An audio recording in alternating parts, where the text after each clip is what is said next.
Okay, magandang hapon po sa ating lahat at heto update po tayo sa mga nangyayari ngayon kasi ang dami pong mga nangyayari, no? Especially itong si Senator Jinggoy Estrada nagka-tension po doon sa Sandigan Bayan at papanoorin po natin ang update po patungkol sa kanya na 2 beses nang nakulong dahil sa kasong plunder itong si Senator Jinggoy. Pero bakit ba nangyayari ito sa kanyang buhay? Yan ang pinakatanong. Alam nyo naman, medyo vulnerable siya, no? Siya yung, this is my personal belief and this is my own opinion. Si Senator Jinggoy kasi, no? Isa ito sa duda ako na pinagpipilian ito ng administrasyon na kasuhan. Kasi may plunder case na siya dati. So kung yung isang tao na kasuhan mo ulit sa same issue, ang labas niyan parang maniniwala yung taong bayan na talaga si itong taong ito dati na itong nakasuhan O parang maniniwala yung taong bayan. Pero ako sa tingin ko naman, hindi ako maniniwala kung laliman lang ninyo ang inyong isipan sa usapin na ito.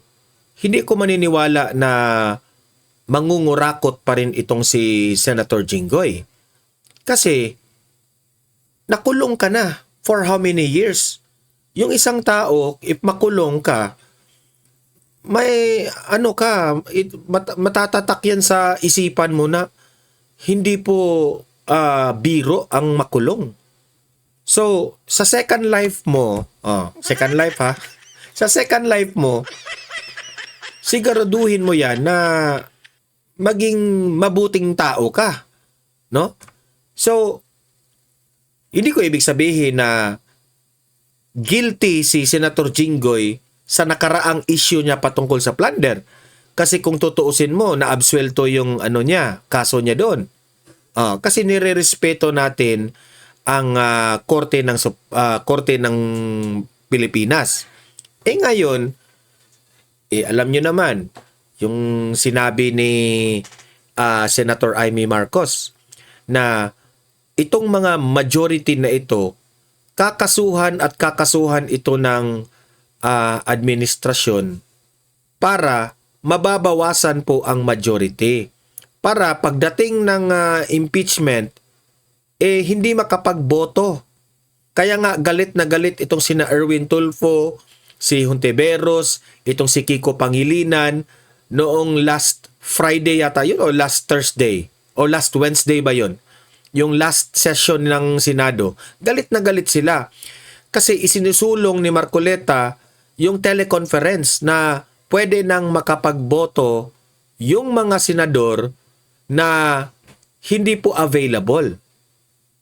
At yan naman po ay nangyari na noon, nung panahon ng pandemic. 'Di ba? So, binalikan ni Senator Marcoleta kasi nung panahon rin ni Senator Laila de Lima, nung nakulong si de Lima, humihingi rin sila ng pabor kay de Lima na makapag-participate doon sa hearing na mga session doon sa Senado. 'Di ba? Kung maalala nyo. Bakit ngayon todo sila na parang hindi na? Ayaw na nilang teleconference.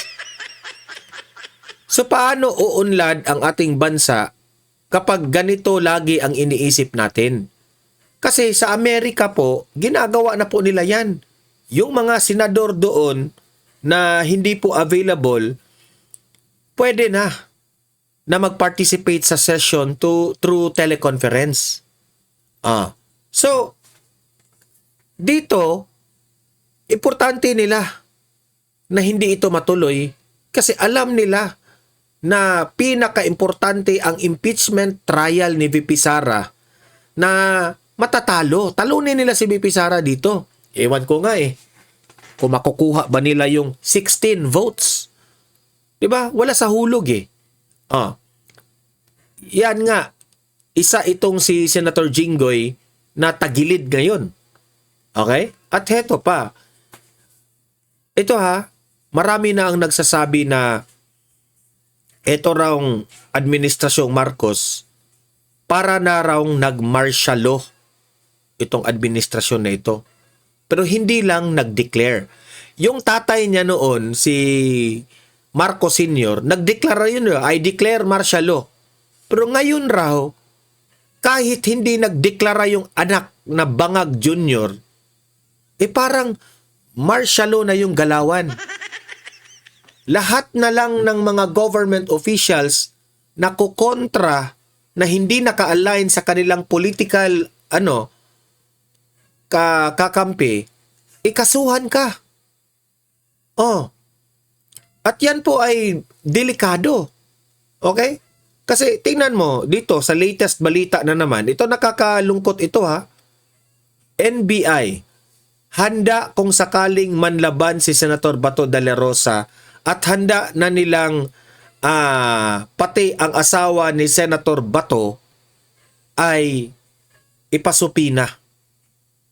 Idadamay na nila ngayon itong asawa ni Senator Bato kasi kasama raw ito nung pagtakas ni Bato. Sabi ko, wala naman silang awa. Itong mga taong ito, hindi naman ito mga politiko. Pati yung mga mga bodyguards o yung mga security aid raw ni Robin Padilla ba yun? O security aid ni Bato? Idadamay nila sa kaso. Remember, hindi po ito mga politikong tao, nagtatrabaho lang po ito. Pero dinadamay na nila. So anong tawag mo dito? Yan yung laging binabanggit doon sa mga comment section. Martial law na ito. Yan ang sabi na sa comment section hindi ako ang nagsabi niyan. Taong bayan na mismo. Martial law na ito. Bakit mananakot na sila para lang makuha ang kanilang political gain? Mananakot na sila. Kaya nga itong si Senator Senate President Cayetano ngayon, nagbabala siya sa umano'y political intimidation sa Senado. Kasi lahat na lang ng mga majority senators kinakasuhan ngayon. Si Senator Marcoleta, si Escudero, si Joel Villanueva, si Estrada. 'Di ba? Bakit ganyan?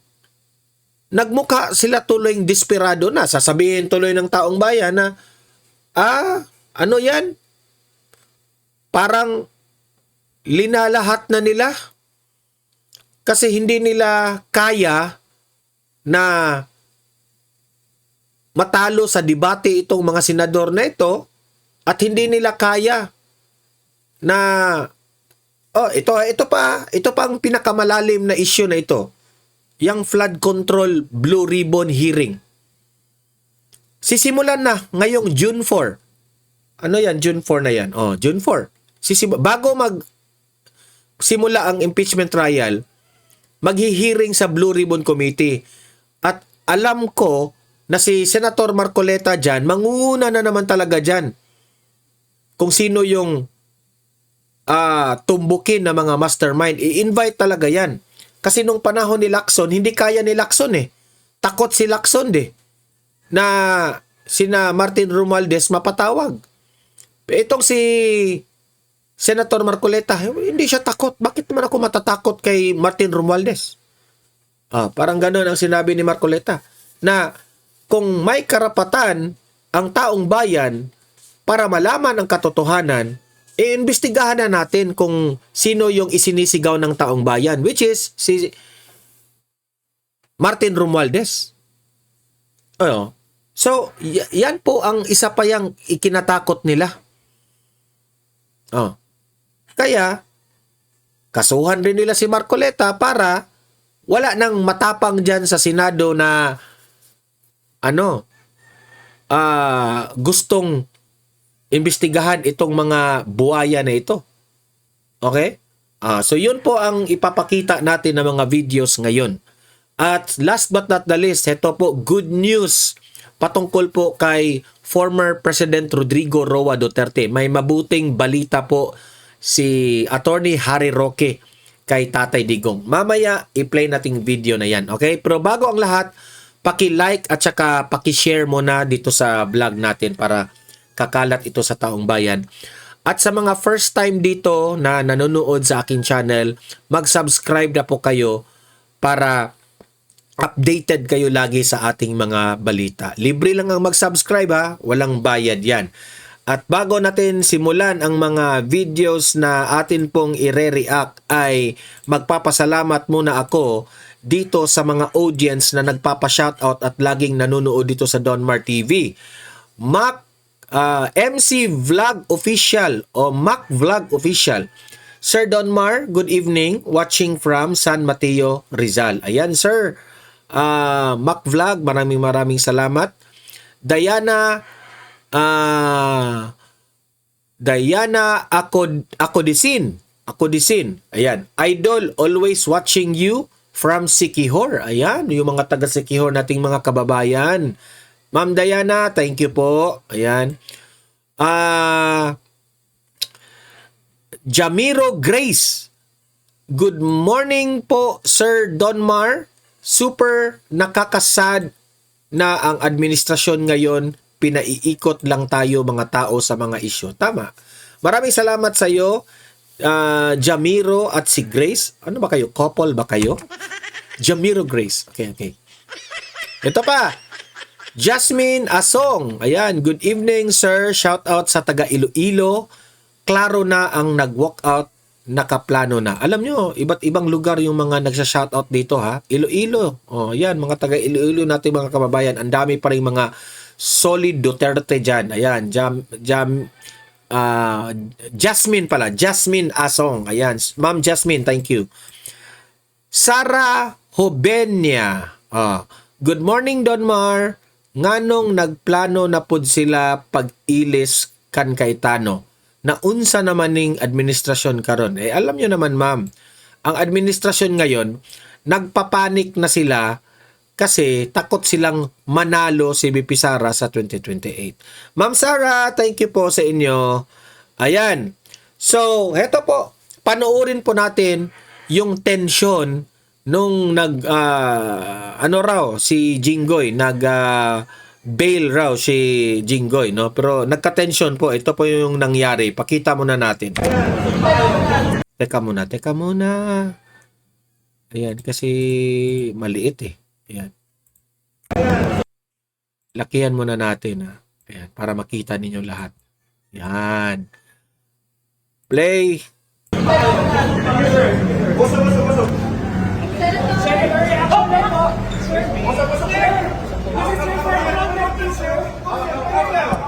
Hello po. Present.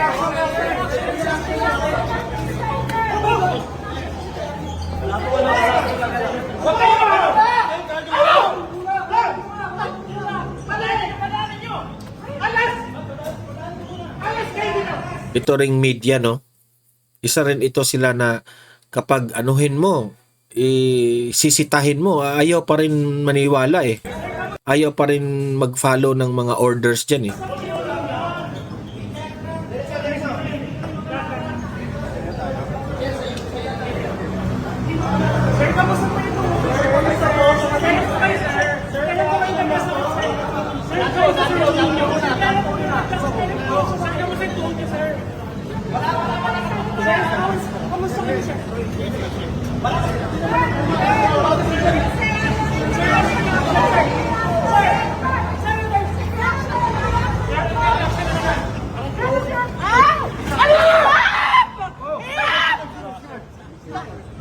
Yung sumisigaw, duda ko niyan, kamag-anak yan ni Senator Jinggoy, no? Sinamahan siguro, tapos naipit pa siya. Oh.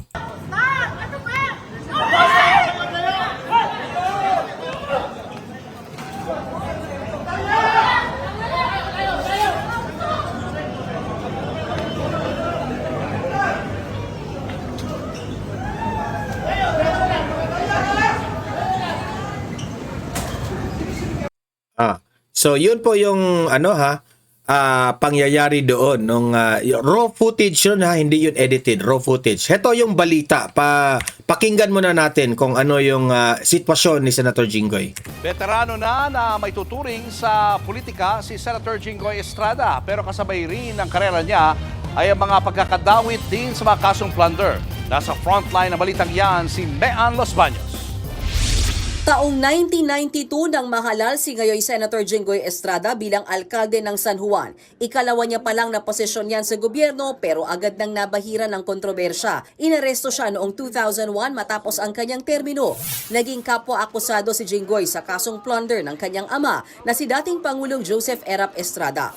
Nag-ugat yan sa umano'y ill-gotten wealth ng mag-ama na nanggaling Kung maalala po ninyo, itong mga kalaban ng mga Estrada noon, mga dilawan pa rin. So, I therefore conclude, mga dilawan talaga ang nanggugulo dito sa Pilipinas. sa sugal na weteng at tobacco excise tax. Nasa 545 billion pesos ang nakulimbat umano ng mag-ama at iba pa nilang kapwa akusado mula sa weteng, habang nasa 130 million pesos naman ang sinasabing nakuha nilang pondo mula sa tobacco excise tax. Halos 2 taon din na nakulong si Jinggoy bago pinayagan ng Sandigan Bayan na magpiyansa. Sa kabila niyan, nakabalik sa politika si Jinggoy noong 2004 at nanalong senador. Napawalang sala rin siya sa nauna niyang kaso noong 2007 bagamat tuluyang na-convict ang kanyang ama. Nare-elect pa si Senator Jinggoy sa ikalawang termino sa Senado at sa pagkakataong yan, muli na naman siyang nadawit sa korupsyon. Taong 2014 nang arestuhin siyang muli sa panibagong plunder case. Nag-ugat naman yan sa kaugnayan umano niya sa pork barrel scam. Nasa 183 million pesos ang naibulsa umano ng senador mula sa mga imbentong proyekto. Kapwa-akusado niya ang mga senador din noon na sina Bong Revilla at Juan Ponce. Kasi sina Estrada at si Bong Revilla at itong si Juan Ponce Enrile at that time, kinontra nila yung administrasyong Aquino. Kinontra nila na kinontra. So, ano rin sila, ginipit rin sila dito at that time. Ganyan ang laro ng politika. Basta dilawan po ang sila po yung, 'di ba? Yung panahon ng ni Pinoy, ang daming mga issue sa away politika. Ngayon bumabalik na sa panahon ni BBM. So parang bumabalik na naman. Kung maalala po ninyo, lahat ng senador na ito na kinasuhan, ito yung kumontra kay Pinoy. Enrile. Higit 3 taon na nakulong ang senador bago nakapagpiyansa noong 2017. Bagamat may mga pagkakataong pinayagan siyang pansamantalang lumabas para sa pagdiriwang ng ilang okasyon at sumailalim. Kasi kung tutuusin, ang dami pa rin supporter ng mga Estrada ngayon eh. Pero talagang ginipit sila. Kasi threat rin eh. Threat rin sila at that time. Kasi marami pa rin supporter sila. Kaya, si Pinoy, alam nyo na kung anong nangyari. Alam nyo na. Sa physical therapy. Ngayon, ginawa yan ulit ni BBM. Yung mga threat sa administrasyon niya, kinasuhan. At medical check-ups. At muli, nanalo si Jinggoy bilang senador noong 2022 sa ilalim ng Uniteam. Muli ring naabsuelto si Senator Jinggoy sa plunder noong 2024, bagamat nahaharap pa rin siya sa graft na may kaugnayan sa pork barrel scam. Pero 2 taon matapos yan, muli na namang naharap si Senator Jinggoy sa plunder. Sa pagkakataong ito, isa naman siya sa mga idinadawit sa flood control scam. Ang lahat ng mga alegasyong ipinukol at ipinupukol ngayon kay Senator Jinggoy, mariin niyang pinabulaanan. Nagbabalita mula sa Frontline, Mean Los... So ang pinakatanong dyan, kayo, taong bayan, ako naman ang magtanong sa inyo, naniniwala ba kayo na sa kaso ngayon issue ngayon ni Jinggoy? Naniniwala ba kayo na nangungurap siya ngayon? Yan ang pinakatanong. Ako, alam ko dito sa audience sa Donmar TV, iba yung mga opinion natin. Alam ko sa inyo may iniisip kayo na dati na yung nangungurakot si Jinggoy, ganun ganyan. Ako dito ngayon this is my own opinion. Hindi ko kayo pilitin na maniwala sa akin. Basta ako, ito yung opinion ko. Hindi ako naniniwala. Ano lang talaga? parang siya talaga yung pinaka-vulnerable na pwedeng gawa ng kasalanan kasi may history na siya eh. Yun ang ano ko ha, paniwala ko. Madali kasing paniwalaan kasi syempre yung mga taong bayan kapag babanggitin na naman yung mga nakasuhan na ito before, yung iba maniniwala talaga kasi may ano na siya. Pero ako, isa ito sa mga galaw ng administrasyon para unti-unti itong mabawasan itong majority ngayon. Kasi hindi nila kaya eh. Imagine that one, akala nila na hawak na nila yung impeachment. Kasi si Soto yung Senate President. Biglang napalitan ni Senator Cayetano. Nagpanik ang administrasyon ngayon. Si Marcoleta may plano ng kakasuhan. Si Joel, si Escudero, wala na. Uubusin na nila lahat yan. Okay? So, basta hindi ako ito pa ha. Ito pang pinakamatindi. Kasi ang binabanggit ng mga taong bayan, martial law na raw ang administrasyon na ito. Ito yung balita, panoorin ninyo. Posibleng ipasabina ng NBI ang asawa ni Senator Bato de la Rosa habang patuloy ang pagtugis sa kanya. Pinag-iisipan naman ng DILG ang paglabas ng reward money para sa makapagtuturo sa senador. Nasa frontline ng balitang yan si Gio Robles. Sir, what if manlaban ulit si Senator Bato? Sana wag. Sana wag man laban. Yan ang naging panawagan ni NBI Director Melvin Matibag kay Senator Bato de la Rosa na patuloy nilang tinutugis. Iniiwasan daw nila ang senaryo na mauwi sa armadong engkwentro ang paghuli sa senador. Nauna nang sinuspende ng PNP ang mga lisensya at registration ng mga baril. Ako personally, naniniwala ako na hindi po delikado hindi po harm and dangerous si Bato. Naniniwala ko na hindi siya harm and dangerous. Ang ikinatakot ko lang, ito ha, ano yung sinabi ni Senator Amy? Hulihin si Bato at all cost. Kung mapapansin niyo ngayon, si Matibag, parang ganun ang galaw niya. Hulihin si Bato at all cost. Anong sabi ni Senator Amy? Bahala na kung sino yung mamatay. Basta mahuli lang si Bato. Yun yung instruction di umano ni BBM. Noong arestuhin nila si Bato sa Senado. So ngayon, ang ikinatakot ko dito, baka hindi na, hindi ko pinangunahan, pero alam nyo naman, opinion lang natin to, na takot ako, na baka hindi na nga aarestuhin si Bato, dediretsuhin na siyang gurgurin. Hindi natin alam kasi baka sabihin nila na, inano namin si Bato, ginurgur namin si Bato kasi nanlaban. Di ba? Pwedeng ganun eh. Kasi kung sasabihin, nakakatakot kasi yung sinabi ni Senator Amy, hulihin si Bato at all cost. Hindi natin alam. Baka may utos na, hindi lang ito ha, this is just a wild opinion, imagination. Hindi ito nangyari ha, pero baka nakakatakot po if may ganitong instruction. Gawin nyo ng lahat. As much as possible. Gurgurin nyo na. Baka may ganun ha, nakakatakot yan. Kaya ako po yung natatakot ni Bato. Baka hindi na aarestuhin si Bato. Didiretsuhin na si Bato. Yan ang pinakatakot ko eh. Kasi kailangan talaga nilang mabawasan yung majority na yan. Putang inang yang pamumulitika ng administrasyon. Ni De La Rosa na itinuturing ngayong armed and dangerous ng NBI. Ayon pa kay Matibag, posibleng gamitin ni De La Rosa ang mga baril niya para iwasan ang pag-aresto. Sakali rin daw na may madatnan na armadong security ni De La Rosa at makikipagbarilan sa mga otoridad, mapipilitan silang gumamit ng puwersa. You enforce the warrant of arrest that you can use the necessary force needed. So depende kung ano yung gagawin nila. Kung kaya ito yung ma-advise ko kay Bato. It's either, ito ha, dalawang option. It's either mag-surrender si Bato ng kusang mag-surrender na hindi madelikado yung kanyang buhay o magtago si Bato na talagang magtago siya at hindi siya makita kagaya ni Matibag. Pwede yan ang dalawang option na posibleng gagawin ni Bato. Okay, kasi po, delikado siya.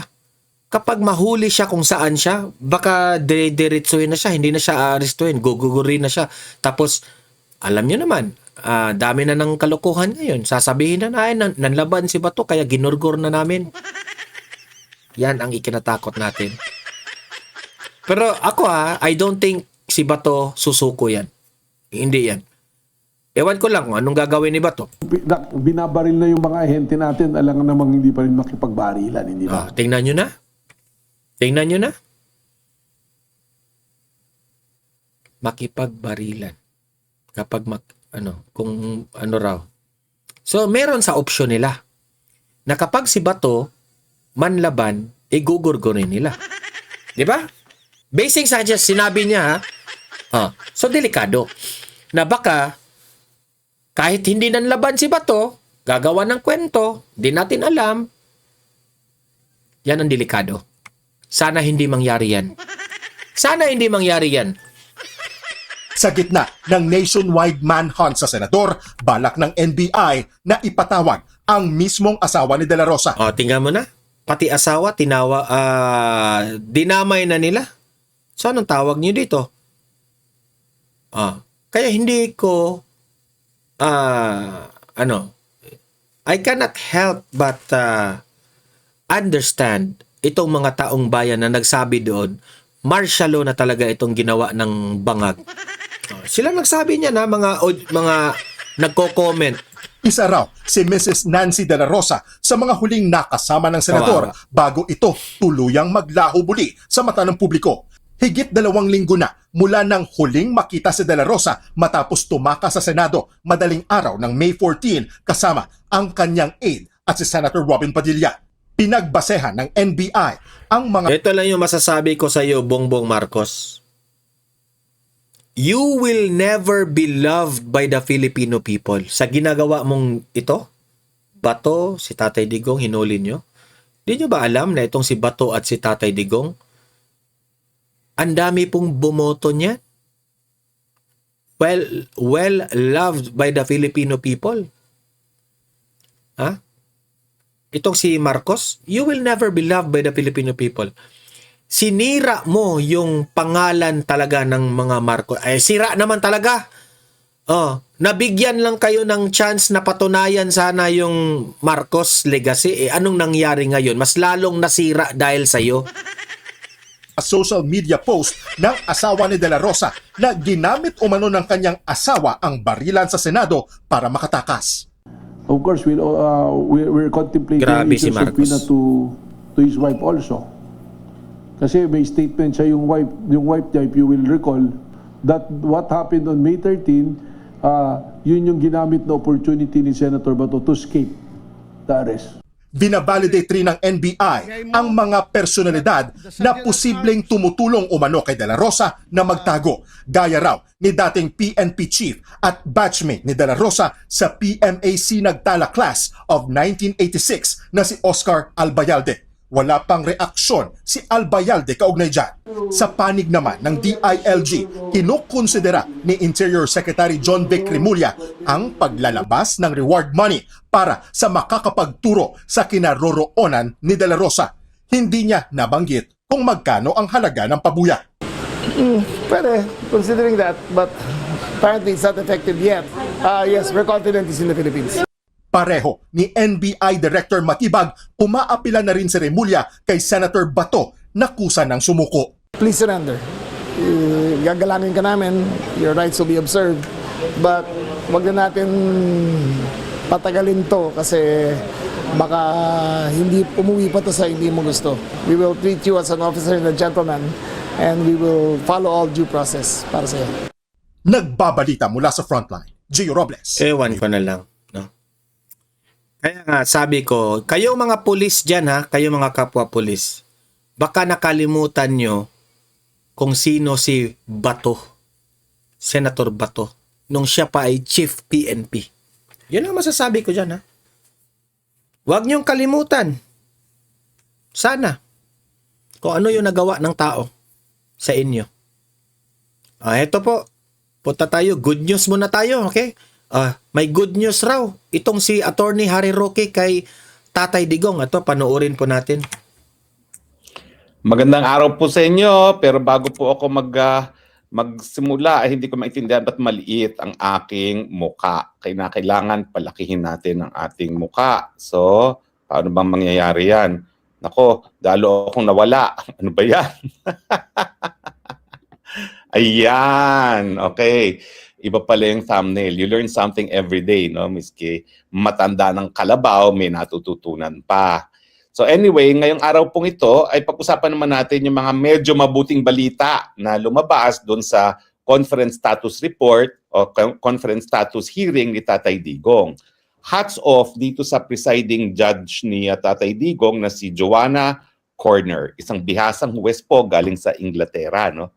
Ano ba yung sinasabi kong dalawang mabuting balita na sinasabi dahil nga dito sa obserbasyon nitong si Joanna Corner, si Judge Corner? Well, unang-una, yung siya ay nagsalita na siya ay nagkakaroon ng alinlangan na mag-schedule ng dire-diretsong paglilitis kay Tatay Digong dahil nga sa edad at sa estado ng kalusugan ni Tatay Digong na 82 anyos. Ano ibig sabihin yan? Well, kasi alam mo naman, hindi rin spring chicken itong si Judge Corner, no? So siguro naintindihan niya talaga anong epekto ng edad, hindi lang doon sa pang-araw-araw na buhay, kundi doon sa abilidad na humarap sa paglilitis. Kasi itong paglilitis nga ito, hindi gaya ng mga naunang pagdinig na sa kaso ni Tatay Digong, si Tatay Digong ay i-require na mag-attend. Dahil merong karapatan ang mga akusado na harapin ang kanilang mga nagsasakdal at ganoon din, may mga karapatan din ng mga biktima di umano na harapin yung kanilang dinidimanda. No? So ang sabi niya, bagamat nagtakda siya na ang simula ng pagbibista ay November 30, hindi siya magbibigay talaga ng fixed dates dahil sa tingin niya hindi kakayanin ng dire-diretsong paglilitis. So ang iniisip niya ay magkakaroon ng break sa gitna ng kada linggo para naman makapagpahinga si Tatay Digong. Mabuting balita po yan kasi naghain na naman ang abogado ni Tatay Digong na si Peter Haynes ng panibagong motion para examine muli ang physical at mental na condition ni Tatay Digong para nga sa kanyang pagharap sa paglilitis. At ang sabi niya, karapatan naman ni Tatay Digong na every 120 days ay magkaroon ng ganyang examination. At itong motion nga na ito ay hinain sa kabila ng report mismo ng registry na nag-confirm na talagang natutumba-tumba na si Tatay Digong. No?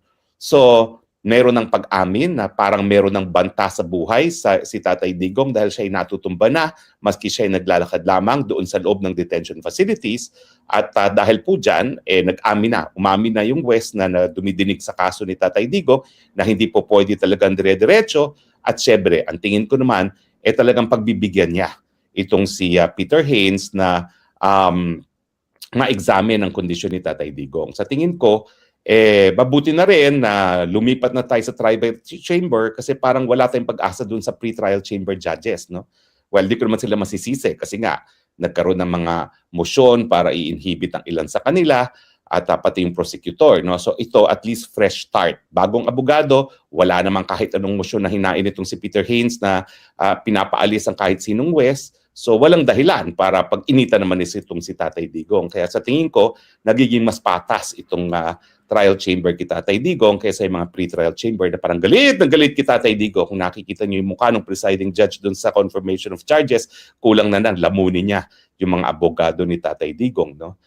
Anyway, ang pangalawang mabuting balita ay yung obserbasyon nitong si Judge Croner na napakadami namang beses na i-offer into evidence yung mga pananalita ni Tatay Digong. Mahigit 122 daw ang mga pagkakataon na sinasabi ni Tatay Digong na papatayin ko kayo mga biktima ng drug war. Ang sabi nga nung judge, kinakailangan pa bang i-offer yan?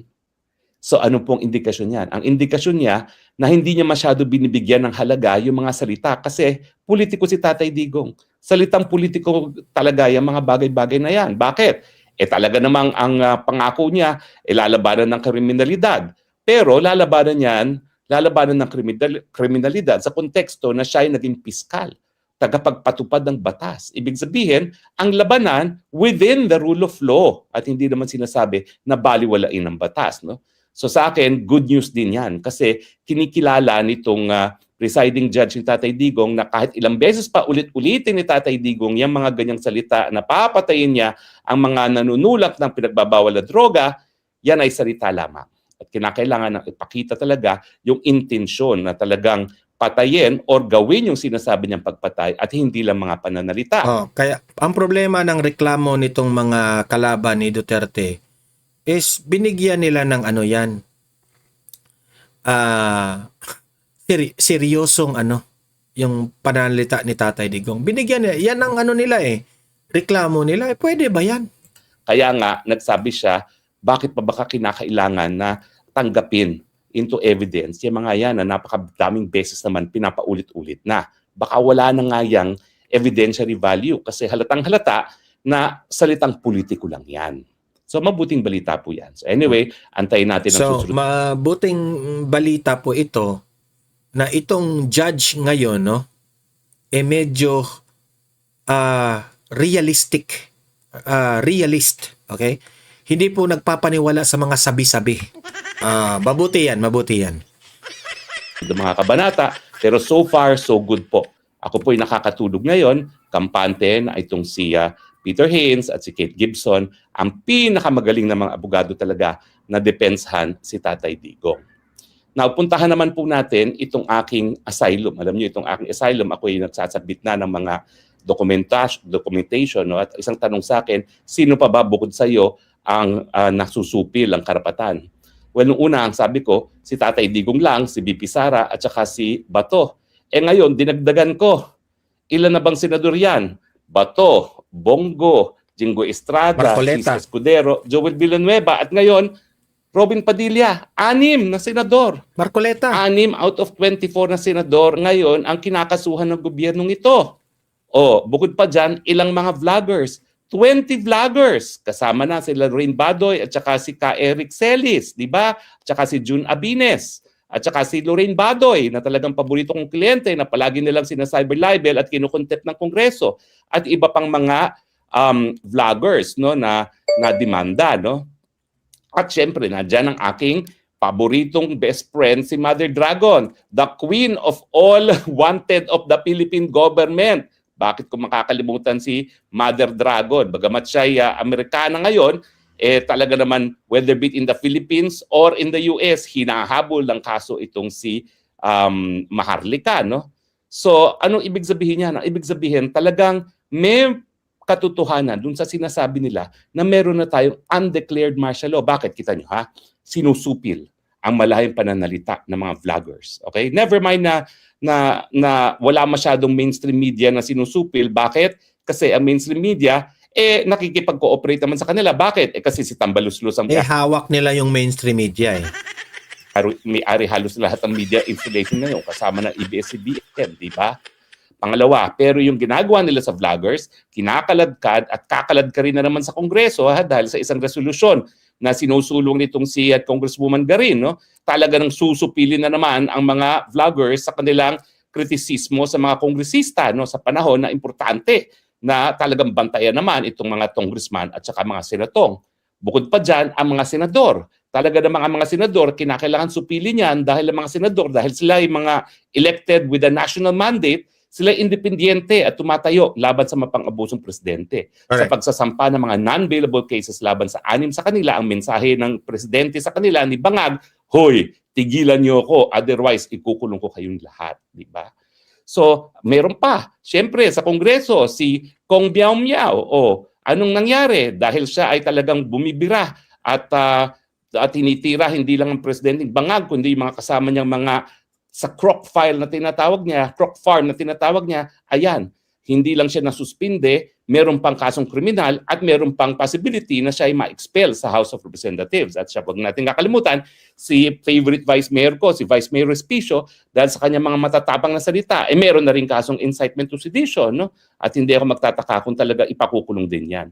So nakikita natin na yung panahon ng diktador na Marcos, ng panahon ng martial law, kung saan sinupil ang malayang pananalita, kinukulong ang mga kalaban, nangyayari muli.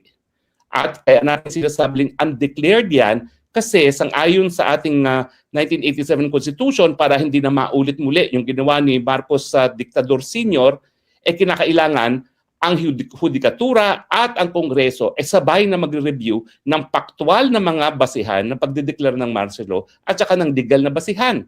Ibig sabihin, hindi gaya dati na ang Presidente Marcos lamang ang nagdesisyon na dapat magkaroon ng martial law at tatanggalin yung karapatan ng taong bayan na magpiyansa habang sila ay linilitis. Yan po yung writ of habeas corpus.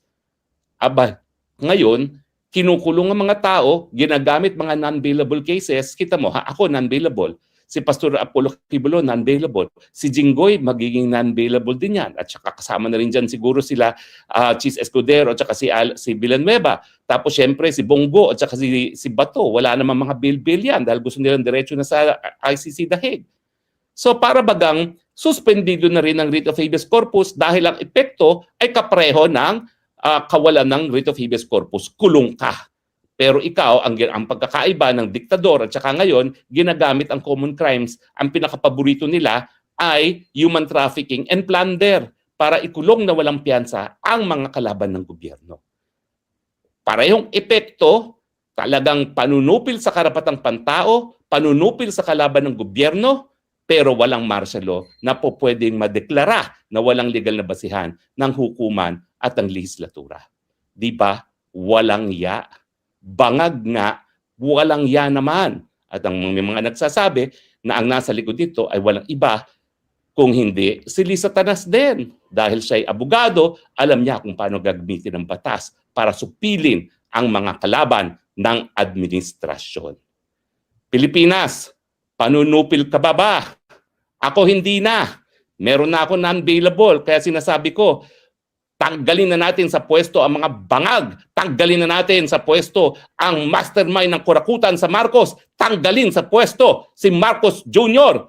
Sipain natin siya gaya ng sinilipa natin ng kanyang ama dahil wala silang silbi sa mga Pilipino. Pag hindi pa kayo gumalaw para tanggalin yan, mauubos ang lahat ng mga naninindigan laban sa korupsyon, laban sa karukutan, laban sa mga addictus benedictus. Pilipinas, kailan pa kayo gagalaw? Kung naubos na tayo, wag naman po. Sobra na, tama na, now na. Palitan ang presidente, iluklok ang nasa tamang pag-iisip, BP Sara Duterte, now na, not in 2028. Salamat po sa inyong patuloy na pagtangkilik. Ito po yung Spokes ng Bayan nagsasabi, I love you, Philippines. You're the only country that I have. You're the only country that I will love. God bless the Philippines. Bye. Ayan sana naman sa bagong judge ngayon sa kaso ni Tatay Digong ay papabor ito sa kanya. Okay? Guys, libre kayong mag-comment, mag-react po sa mga updates patungkol kay Tatay Digong at babasahin natin yan sa comment section. Paki-like na lang, paki-share para makatulong. Aabot ito sa marami pong taong bayan. At sa mga first time dito, subscribe na po kayo kasi libre lang po ang mag-subscribe sa YouTube. Walang bayad yan. Updated pa kayo sa ating mga trending na mga balita. See you in my next video. Have a great day. Have a great night. God bless po sa ating lahat. Mabuhay ang Pilipinas and God save the Philippines. Bye-bye.